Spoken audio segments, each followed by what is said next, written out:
Hi Noshers, my name is Micah, the host of Not Your Bubby's Nosh, a conversation about your favorite and least favorite Jewish foods, your go-to source for holiday meal inspiration, and a place to discuss and kvetch about which bubby made it best.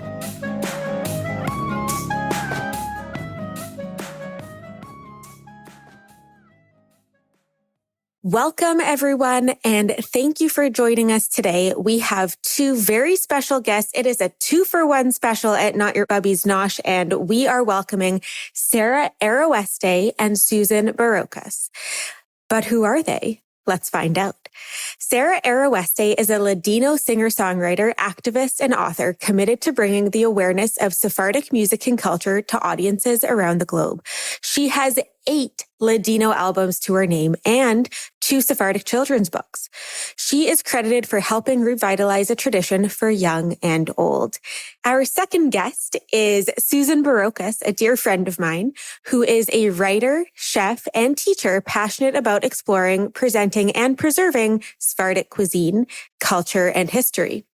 She is the founding director of the innovative project Jewish Food Experience, and she brought Sephardic food, wait for it, to the White House as a guest chef for 3 of President Obama's Passover Seders. You heard that right. Her writing and recipes have appeared in the Washington Post, Lilith, and Moment magazines, the Nosher, and several cookbooks, among other outlets. Thank you both so much for joining me today. I cannot wait to hear all about what you are up to. So Susan, yes. Old friends, Susan and I, we've done this before. Well, informally, we've spoken on FaceTime while you made and ate your lunch, but it is so nice to speak with you again. It's such a nice treat. And for those who don't know Susan, and they should, I gave a small intro at the start, but I would love if you could share a little bit about yourself and what it is that you do. Well, thank you so much. It's really a pleasure to be here, Micah, and be doing something official together. So I am basically a home cook that became very passionate about 10, 12 years ago about being in food as a profession. I had these other careers first, and then it was like, I really like to cook. I really like to eat, and I love inspiring others to do the same. And for me, it really is primarily a focus on Sephardic foods and culture and history that go with the food. So I cook, I teach, I write, I cater, all kinds of different things around food. And I just find that it's such an incredible way to get to know people. And I always feel like if people are sitting down for a meal together, they're not fighting. They're not arguing. Well, maybe in my family that we are, but, really people can work things out over food that might not get worked out otherwise. And it's such a great way also to preserve this Sephardic heritage that I am so proud of and to pass it on, which is very important. Especially in the States, specifically, the large majority of people who are Jewish identify or are Ashkenazi Jews. And there's that kind of Ashkenormative culture when it comes to food and misconceptions about what you can and can't eat during Passover and different customs and cultures. And I shared with you, Susan, in the past, my husband is Sephardic. I come from an Ashkenazi family, so I married up. I get to eat all the good stuff now. And I did. That's great. You did. I've always been so interested in Sephardic culture, and then being a part of it now has been so inspiring and exciting. And I think the food that my family always made to begin with was, or at least my parents made, maybe not my grandparents, was Sephardic leaning, just because of their love for traveling and different cultures and cuisines. And I think I'll say the average North American associates Judaism with matzo ball soup and Katz's Deli and pastrami, but you are sharing that it is so much more than just Ashkenazi food. And I absolutely love that, because now that I've had a literal taste of it, I'm like, this is me. This is where I belong. And it's so fun to see how you are embracing it and sharing it. And Sarah, I know that this is your thing through and through. I've heard so much about you. I love your mission to preserve the culture and share it, especially with the younger generation, and really make it relatable to all generations of Judaism and all sects of Judaism, really. So tell me a little bit about yourself. How did you get started? And a little bit about what motivates you in this. Sure. Well, I grew up in a very proud Sephardic family, but like many people from all different heritages, I have a very typical immigrant story in my family, which is to say that my grandparents, their generation, they were coming to America escaping war. In our case, it was the Balkan Wars, which are wars we don't really talk about that often. In the 1912, 1913 period, there was a huge exodus of Sephardic Jews from primarily the Ottoman Empire, which was collapsing at the time. And so, like many immigrant stories, when my family came to America, they wanted to leave the old country behind and be successful in their new setting. So when I grew up, fast forward 50, 60 years later, I didn't have access to that Sephardic heritage because my grandparents' generation really sort of kept it locked up so that they could become American. And I felt like I was missing out because I knew I came from Sephardic, proud Sephardic stock, as was seen from the foods that we ate for all of our holidays, some of the songs that we sang. But when it came to sort of everyday speaking the language and having Sephardic culture integrated in my everyday experience, that wasn't a part of my upbringing. And I really felt like something was missing. And so I've made it my mission, truly my whole life, to find those missing pieces and to research those aspects of my heritage and history. I've even spent a lot of time in the country where my family came from, which is now North Macedonia. At the time, it was just the Ottoman Empire. My grandfather used to say that he was a Turk born in Greece and that he spoke Espanol. So, That's so funny, Sarah, because I grew up like with the same thing. As we know, we share roots in Monastir, this town. But I grew up with, I'm Greek and I'm Turkish. And my father speaks Spanish. And it's like, no one believed it, right? No one understood. And so being this young girl growing up in suburban New Jersey, where the hallways were lined with photos of my grandfather and my papu. Papu is the name for a male elder, with the long beard and the hookah pipe and the fez. And, here I am in Princeton, New Jersey, thinking this is so far away from my experience. And then, add on the whole mixture of Turkish, Greek, Spanish, like what am I? So really unpacking that, both the confusion and the depth of what that means, has been my mission ever since. That's amazing. And you are well-versed in Ladino language, I suppose, and singing, and you've got some books. For those who don't know what Ladino, could you just give an elevator pitch of what it is? Sure. So in short, Ladino is this incredible pan-Mediterranean language, whereby in 1492, when Jews were exiled, among other groups, but primarily the Jews, they took the 15th century Castilian Spanish that pretty much everybody was speaking at the time, and they traveled with it as they dispersed primarily along the Mediterranean basin and North Africa. But unlike other people who still had access to Spain, Jews were totally cut off. So they never actually got to hear how Spanish developed into the vernacular as we know it today. So they were stuck in this 15th century sort of ossified dialect.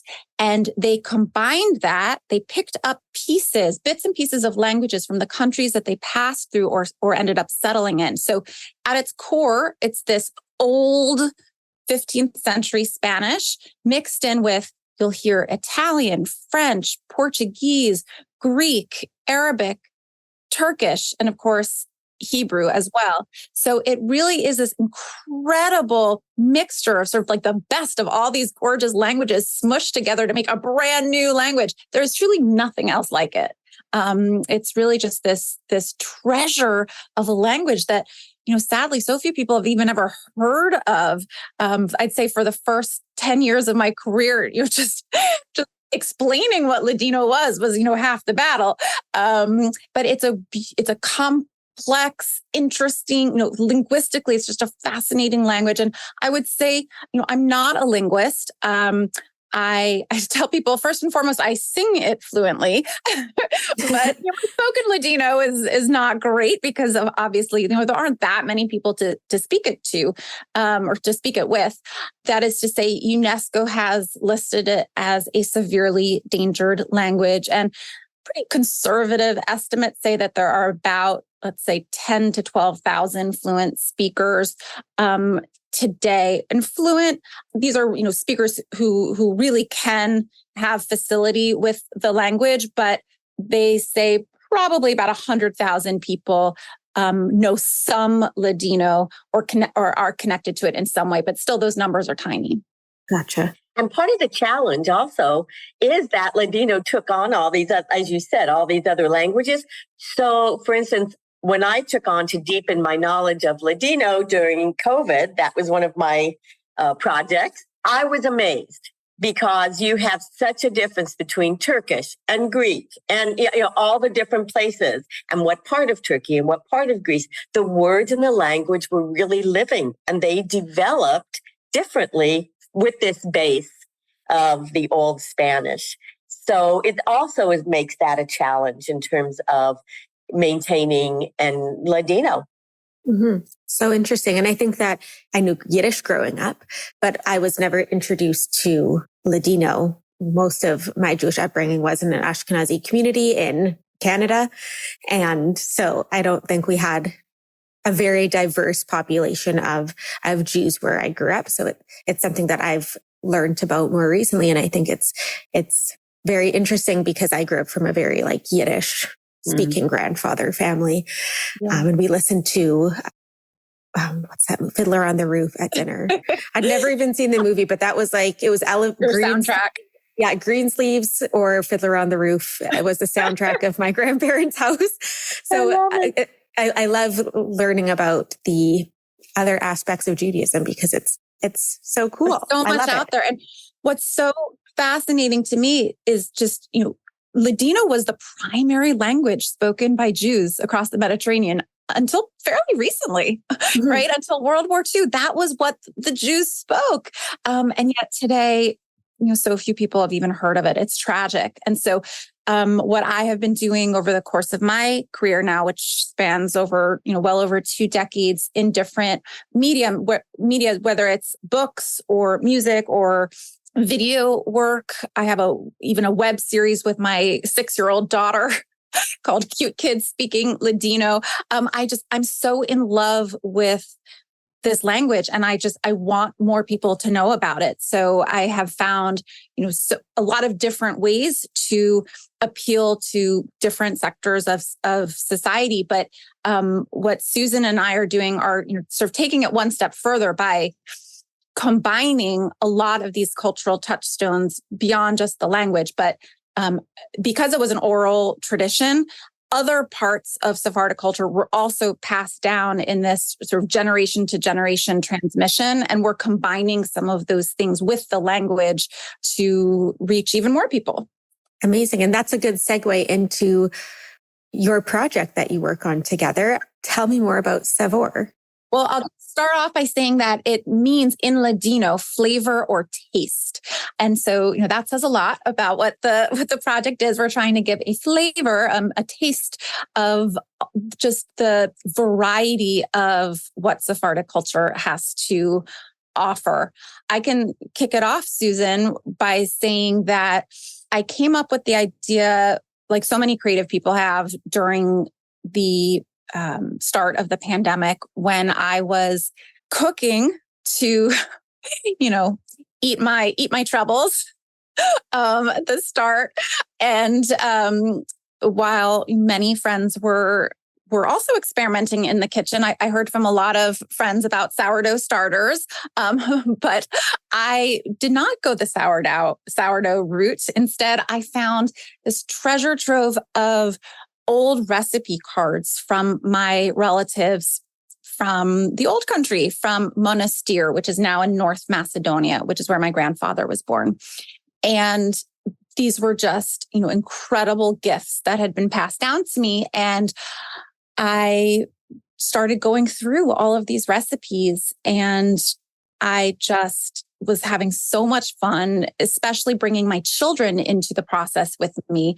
And I started cooking with them, and we created some videos that we put online. And before I knew it, I was being asked by performance venues through which I was doing virtual performances to maybe do a little bit of cooking during those virtual experiences. And so I developed this whole thing called Cook and Sings, where I would take a food item and I would research through music.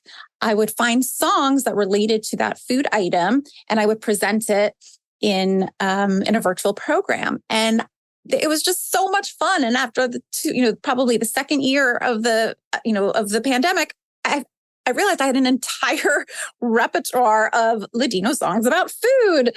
And I thought, wow, I need to get these recorded in one collection, which to my knowledge had never been done before. They were all Ladino songs specifically about food. So one song I found was about 7 ways to prepare an eggplant. I mean, they're very specific songs about foods. One song is about rolling a grape leaf. And so I realized in looking at the breadth of songs that I had that I could actually divide them up by a menu. So appetizer, main dish, dessert. And I had enough songs to really fill out this beautiful menu. And I thought, okay, I'm ready to record. But then, wow, listening to songs about food doesn't really give you the taste of the food that you need. And I quickly realized it had to have another component. So I called up my friend Susan, who I had met at a Shabbat dinner a few years earlier. And we immediately clicked because our grandparents were from the same city in now North Macedonia. Her grandmother is from Monastir, just like my grandfather. And I said, listen, Susan, I have this crazy idea. What do you think if we pair these songs with recipes? And I'll let her take it from here. And I thought that, wow, what an interesting idea. I had spent the pandemic both, as I said, learning Ladino, but also stuffing vegetables and rolling yaprak, and I wasn't making bread either. But I was also teaching a lot of classes. I taught probably, I don't even know, some over 100 Zoom classes, almost all of them having to do with some aspect of Sephardic food. And this whole idea of it's not just food, it's the culture, it's the history, it's the whole package is what, when Sarah called me, I was like, wow, this is a great idea. And so we started, we worked together creating all of Savor during the pandemic. So we worked, and she lives in Western Mass. I live in Washington, D.C.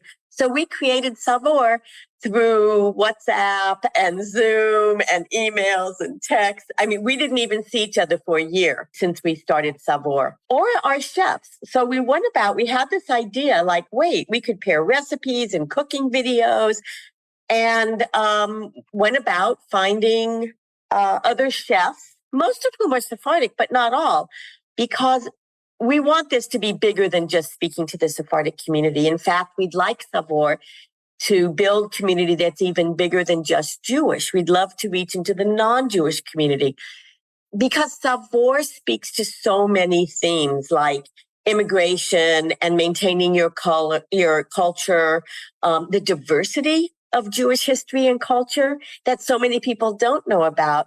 You know, Micah, you said earlier about it's kind of this Ashkenazic thing in the U.S. there in North America. it's a numbers game. I mean, it really has to do with, this 30-year period from 1890 to 1920, when you had 2 million Ashkenazic immigrants to the U.S., and you had someplace between 30 and 40,000 Sephardic. You can just understand the imbalance right there. Doesn't mean that that's how it has to stay. That just happens to be what happened back 100 years ago. It is really beyond time for us to really to shine a light on and bring forward all these other Jewish cultures and identities. So you have, a lot of times everyone says, oh, you're not Ashkenazic, you must be Sephardic. Well, Sephardic has become this big umbrella, but within what people are saying is Sephardic, there's also Mizrahi, which is more of your like Persian and Yemenite, people from the Mediterranean area whose families never went to Spain. They were never there. You have Maghrebi, which is North African. Some Jews in North Africa, especially Morocco, have history in Spain because people would go back and forth between Spain and Morocco and North Africa. Some don't, and they're Maghrebi Jews. So we're just really wanting to shine a light and to give people, Sarah and I, the name has experience in it, a music and food experience, a Sephardic music and food experience. We want people to experience it, to have hands-on, to sing the songs, to cook the food, to taste the food. And that is a very big part of how we went about creating Savor, was with that in mind, and recruiting the chefs and having them record videos. And, we divided up the songs, and chefs got to pick their first 3 choices of what they'd like to cook to and what dish. And we just worked it all out. So we have a wide variety of backgrounds, a wide variety of ages. And Sarah can also speak to that, because we have Kay Israel, who's 96, I think, cooking with her daughter, making borecas. But then we have Sarah cooking with her daughters, who were 6 and 8 at the time. 6 and 8 at the time. So it's really quite beautiful. And it shows a lot of what we wanted to accomplish in a multi-generational way. And in fact, the song that Susan just referred to, or rather the recipe, Kay Israel is making borecas for her recipe. And my kids recorded the song that goes along with her boreca video. So you'll hear a 6-year-old voice as you see this 96-year-old woman baking. And I just, for me, that's everything, because it's all about passing our traditions on from generation to generation. And, as much as I love cooking with my children, I learned so much from my own great aunts and grandparents and ancestors, and just that sort of double direction of transmission is just, it's so beautiful. Right. That's amazing. And when it comes to the recipes, so Sarah, you mentioned that these songs existed in the culture and that you were able to identify all of these songs that were food related, and very specifically food related. What was the process of choosing the recipes, or was that something that your chefs did? Tell me a little bit about the food aspect of it. Well, I'll just start by saying that in the songs, all of them are traditional songs except for one. One was written in a more contemporary way, within the last 50 years by the late, great Flori Jagoda, who is really rightfully credited as bringing Ladino music to America.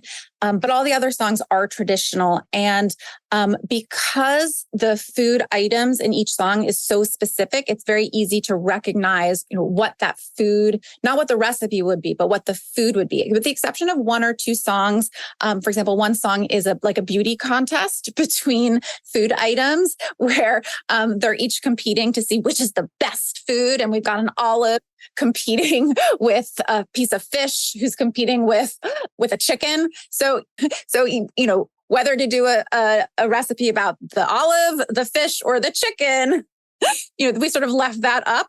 But the other songs, there's one more song where it was a little bit ambiguous because there were a lot of different food items in the song. But for the most part, it was very clear what the food item would be. And then we allowed the chefs to be inspired by the lyrics of the song to come up with their own dish. And for some, it was very easy because they, many of them have cookbooks, not all, but many of them drew upon recipes that they've already developed and that exist in their cookbooks. But from my point of view, I was happy for them to make anything they wanted, but within certain guidelines. I knew I wanted to keep it in this menu form. And so there is only one dish one food item that appears twice because it is so iconic, the eggplant, that it garnered having both an appetizer and a main dish for it. And so we also communicated to those chefs that, at least one of them needed to be more appetizer oriented and one would be more entree oriented. So we did give them some guidelines. And it was also important for me to pick a menu that, again, based on the songs, that had a little something for everybody. So we have vegetarian, we have vegan, we have fish, we have meat, we have chicken, we have, really something to appeal to anybody. Right. And just to pick up, the other thing that was very important is these are dishes based on the songs that use iconic Sephardic ingredients.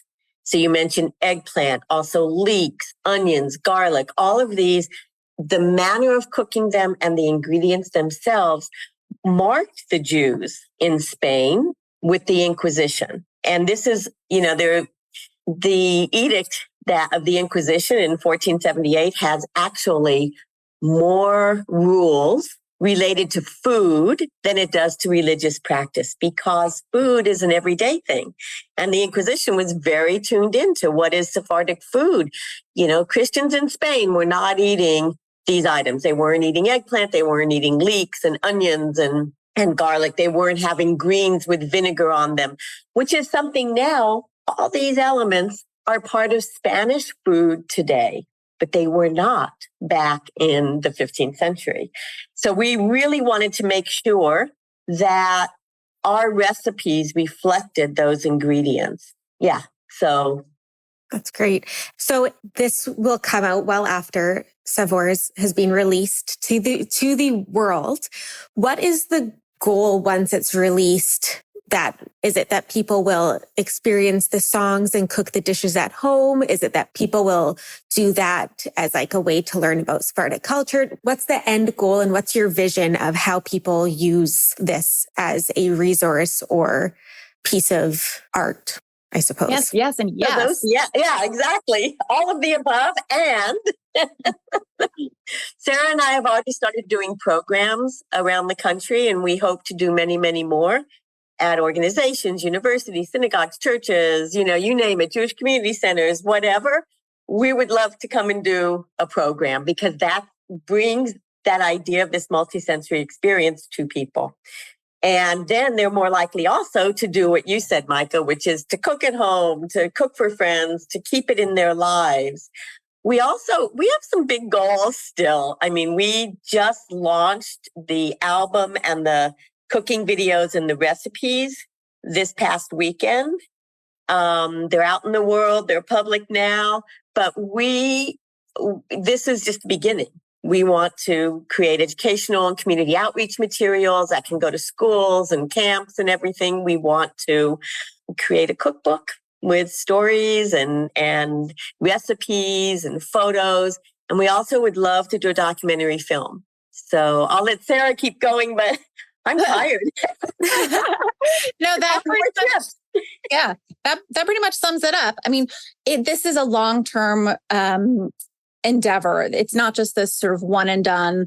The digital platform is out, the music is out. No, we're creating something that is hopefully only going to grow and grow and grow. And we have these chefs in not only different cities, but in different countries.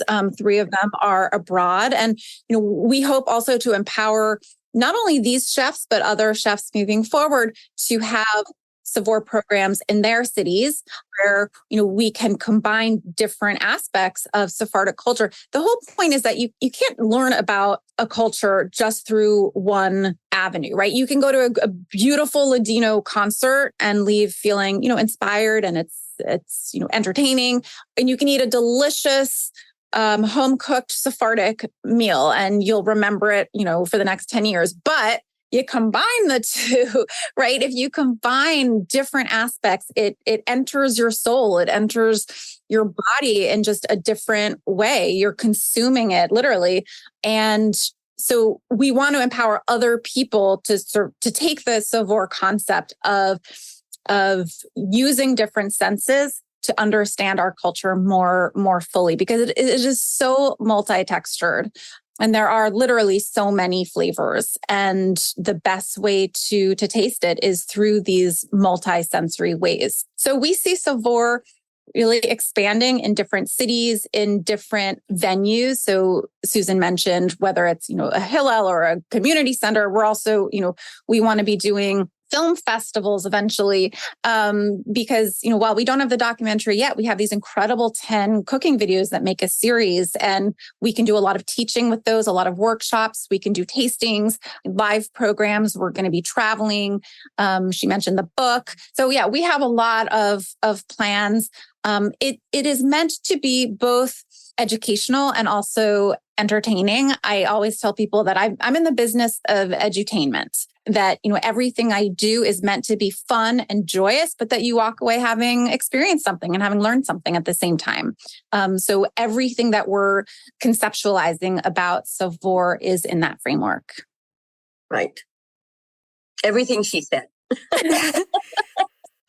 Whatever she says. Yeah. Well, not, I wouldn't go that far, but Ask my husband. Yeah, actually, one of the great unexpected joys has been that Sarah and I are, at least until we room together for the next 2 weeks, we have developed this wonderful friendship. And in a way, it's kind of what's at the core also of a project like sa-VOR is relationships. And that is just so important to us, that Sarah mentioned the chefs in other cities and just people having relationships with them, with us, with each other, using food and music to come together. That's just, really big picture for us. Mm-hmm. That sounds, I'm even just looking at the menu, I'm ready to dig in myself. It looks amazing. And so the chefs made there, and you've got great chefs. You've got Leah Koenig, you've got Sybil Pinto, you've got Sephardic Spice Girls, you've got big names, Jennifer Abadi.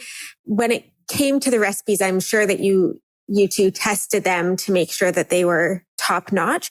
Do you each have a favorite recipe that came from this project? I only had one child, so I didn't have to pick a favorite. Come on. I won't tell. Actually, we will. Yeah. I probably do, only because it's the one I'm most familiar with, and it's what I love to do with my kids. So, it's like I'm voting for myself here, but the dish that I made, which is the very last one, it's the dessert, just happens to be really easy to do with kids. Right. It is rolled phyllo dough, and it's just fun to play with. People are scared of phyllo, and it's right. Once you learn how to do it, it's so fun and delicious, and easy.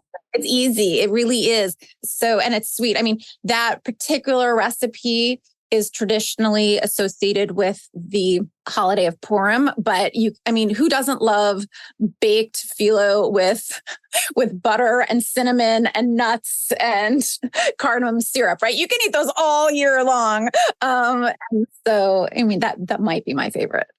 It's really interesting in Sephardic culture, or Sephardic food, you have the fingers, the dedos that you made, but you also have travados, the nut-filled triangles that are the same ingredients, or you could make it into baklava, same ingredients in a pan or in individual rolls cut up.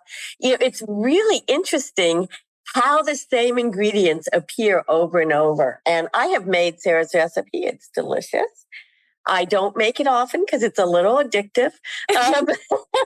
But I do make, like I just for Passover made the garlic soup, which is my contribution in the chicken soup category of the meal. And this garlic soup, like that was for Sarah, that this garlic soup has a really lot of meaning for me with my family. We actually didn't make it when I was growing up, but when I was 16, we went on a trip to Mexico for several weeks. And we discovered this soup there in a town. And we went back every single night to have it. And I realize now, after these years of doing research about Sephardic food and culture and the influence of Sephardic food, how it traveled with people. And especially in Mexico, it traveled with conversos, people who had converted outwardly, and with, but maintained Jewish ties. So they became crypto or secret Jews, or they just made food that they were used to making. So when they went to the New World in the 16th, 17th centuries, they were taking this garlic leek greens soup and chicken soup with them. And that had to come from their Sephardic heritage. And it's there's garlic soup is actually really big in Spain too today. It's a little different than my recipe. And again, that came from the Sephardic Jews. It had to have, because there's no roots cooking with those ingredients that go back in Spain several centuries. So it's just, for me, this has an attachment to my family. Also, chicken soup is always thought of as Ashkenazic, right? It's like, oh yeah, chicken soup. Well, back in the 11th and 12th centuries, there's record of Sephardic Jews making chicken soup. And in fact, in the 12th century, Maimonides was prescribing it to help people with things like postpartum and other, health needs. This is like take an old hen, put it in a pot type of thing. We were doing that way before. Wait for matzo ball soup. And I just want to piggyback by saying that, while each recipe has a story behind it, both personal and historical, which Susan just beautifully demonstrated in her own dish, but the songs equally have incredible history behind them and stories. So, for example, that song that goes with Susan's dish, the garlic soup, it comes from a song called La Envenenadora, which is the poisoner. It's about a woman who poisons her lover and then immediately regrets it. And, as soon as he starts, choking and passing out, she says, "Oh my gosh, wait, let me revive you. Let me give you some chicken soup and save you." Unfortunately, it doesn't work. Oops. But the fact is that, like Susan said, we all think of chicken soup as being this sort of classic Ashkenazi Jewish food. No, we were just like Maimonides, and just like this song proves, like we were using chicken soup to cure and to, represent love, for centuries. We do have our matzo balls though, which I don't know if that can go back that far, but we'll take that part of our matzo ball soup for the Ashkenazis. Keep the matzo ball soup, but I think we can all agree that gefilte fish. Nobody needs gefilte fish. I actually love gefilte fish, so I do love gefilte fish. Out of the jar, Micah? Or homemade? God, no! 1 second, my dog is having a nightmare. Buckwheat, you're okay. Did you hear that? The little whimpering. Buckwheat, no, we're recording, buddy. I absolutely love his name. Yeah, he's a sweetie. I just had to tell you, lock him in here. My first pet, my first and only pet, was named Alfalfa. So Alfalfa and buckwheat, right? That's from the Little Rascals. So actually, he's not actually named after the Little Rascals. When we grew up, we ate so much buckwheat / kasha that I just really thought the word buckwheat was cool. So I wanted to name my dog Buckwheat when I was 4, and my family was like, no, who names a dog Buckwheat? And so since I was 4 and we got our family dog, who we then called Hugo, I've always wanted a dog named Buckwheat. So it's actually not Little Rascals related, which I'm always like, his name's Buckwheat, like the grain.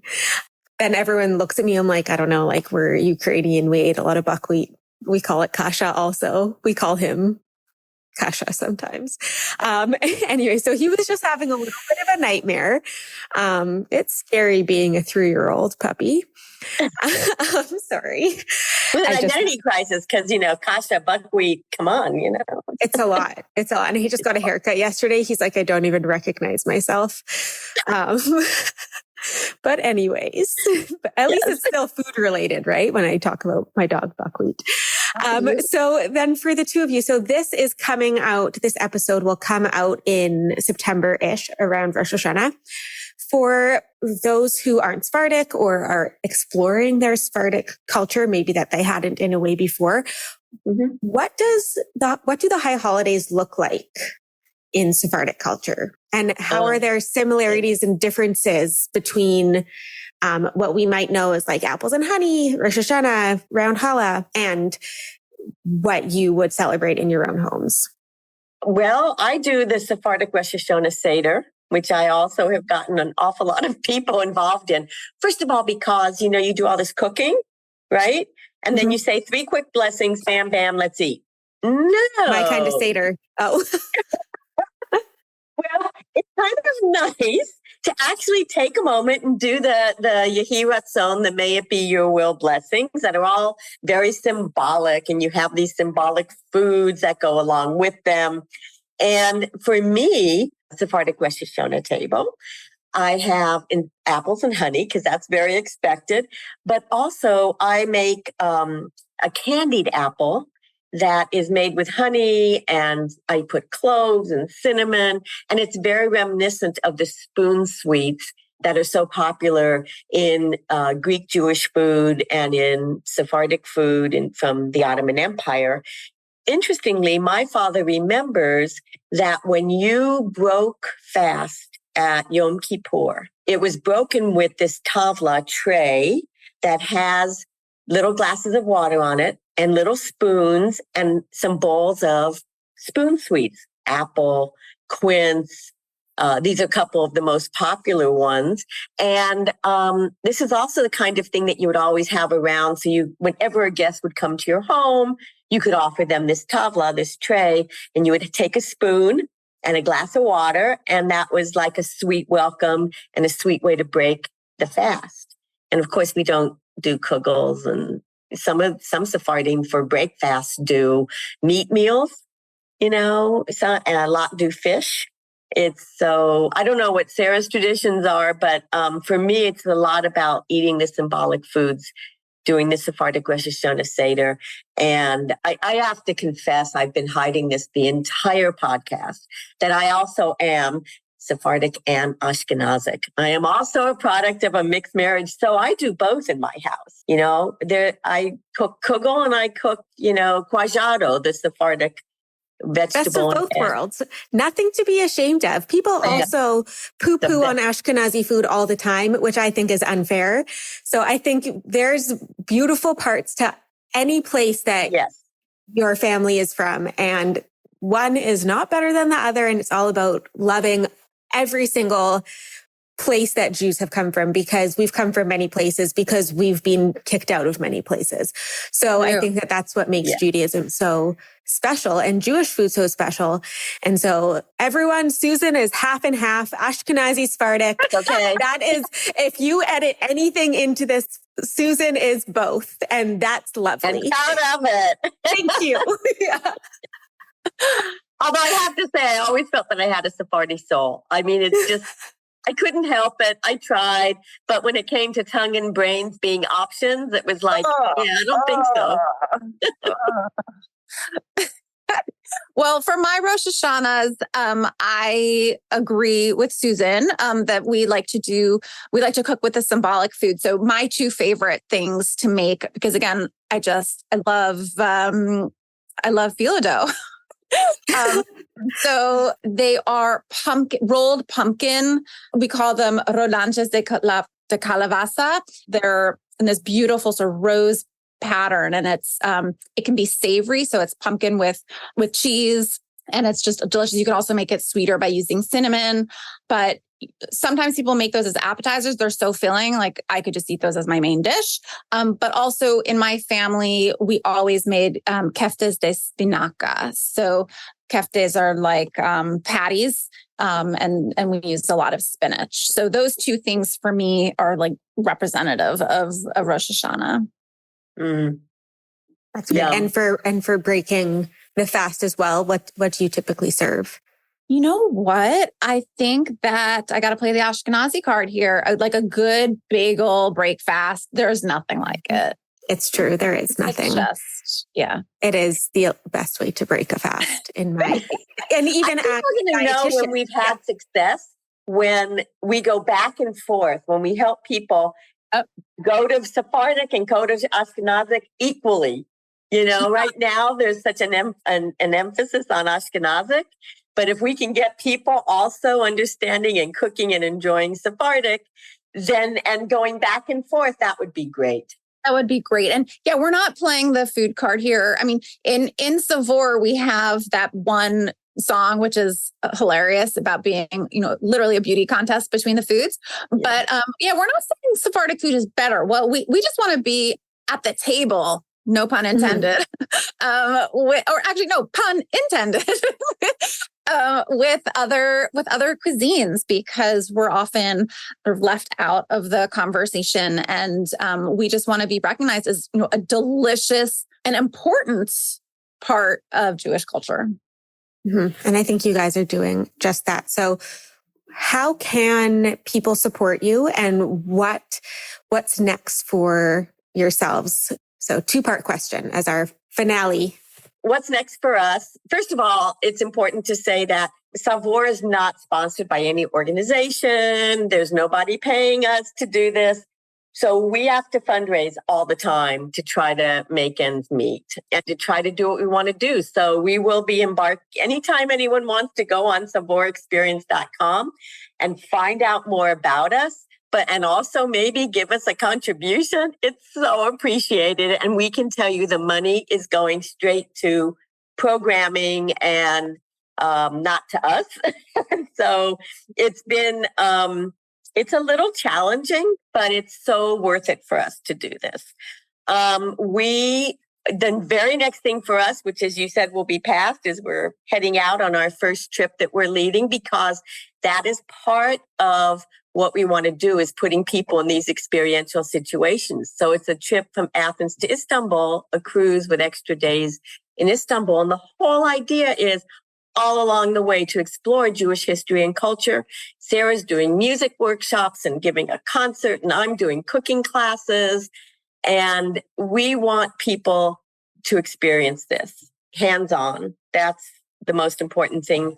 We're going to Europe next week, and then literally 5 days later, we're in New York for an event.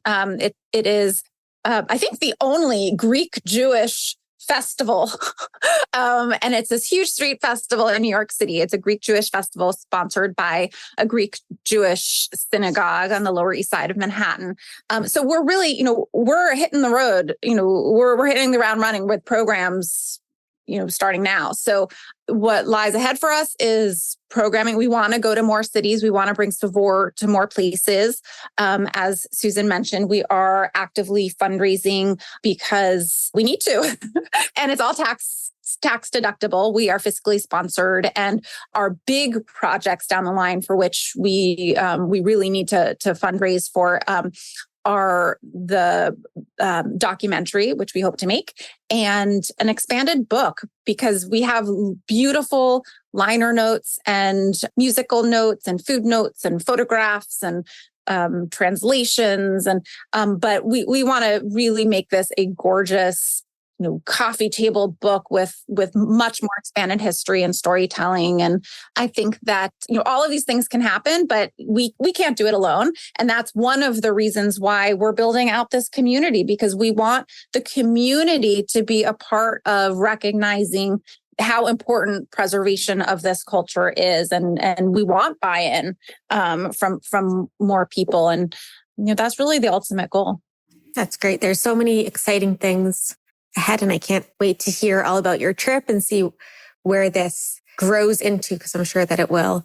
grow into something exciting and big. If people want to follow along with our adventures and what we're doing, our Instagram is at sa-VOR Experience. And that's a great way for people, if they follow us, to see what's going on.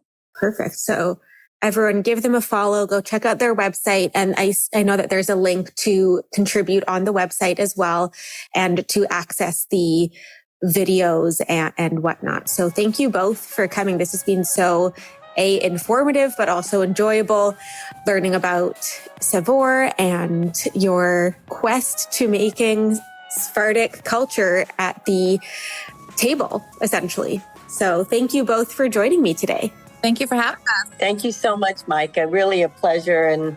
And I can't wait until maybe we're in the same city at some point. We can cook some Sephardic food together.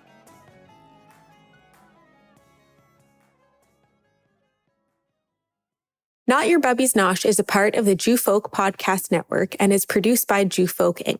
For more shows, check out tcjewfolk.com/podcast. If you've got questions, email me at micah@noshwithmicah.com.